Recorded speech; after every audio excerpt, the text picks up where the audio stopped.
Vous avez fait un BTS tourisme, 2 ans, ça vous a suffi? Oui, ça m'a suffi. Je devais faire des études courtes. Je n'avais pas les moyens financiers de faire des études plus longues, ni forcément l'envie. Quelles sont vos valeurs? La première, je dirais la sincérité. C'est très important, que ce soit dans la vie personnelle ou professionnelle, il faut être sincère parce que sinon ça ne dure pas très longtemps. Je dirais ensuite l'exemplarité. Je ne sais pas si l'exemplarité c'est une valeur, mais si on veut que les autres travaillent bien ou fassent en tout cas ce que vous leur demandez de faire, il faut d'abord donner l'exemple. Et je crois à cette vertu. Donc ça, et puis quoi d'autre? Le bon sens. Est-ce que vous avez du mal à vous remettre en question? Aucune. Tous les jours, je me mets en question quand je me lève le matin. Et on est dans un métier qui évolue très très vite, très très vite. Je crois qu'on est un des secteurs d'activité économique qui doit se remettre en question tout le temps parce qu'on est en but. On est en but à toutes les crises, qu'elles soient économiques, sanitaires, politiques, enfin technologiques. Je ne connais pas de métier qui soit autant remis en question que le nôtre.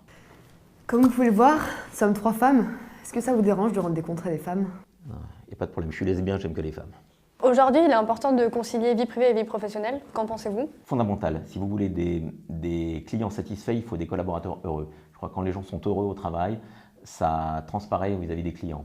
Nous, clairement, aujourd'hui, on a un problème avec les jeunes. Ils ne sont pas fidèles dans le travail, ils sont ingérables.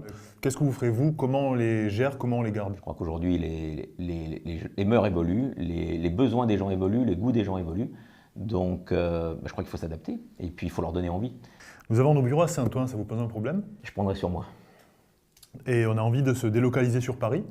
Vous avez un endroit à nous conseiller? J'aime beaucoup l'Est parisien, mais il faut étudier toutes les possibilités de transport pour les collaborateurs, ça c'est important. Mais c'est vrai que j'ai une affection particulière pour l'Est parisien. Je remarque que vous avez une très belle veste. Est-ce que les apparences, ça compte pour vous? Ça compte pour tout le monde. Donc vous êtes amené à juger les gens selon leur physique et leur style vestimentaire? Les gens qui disent le contraire sont des menteurs. La première impression, c'est celle qui est la plus importante.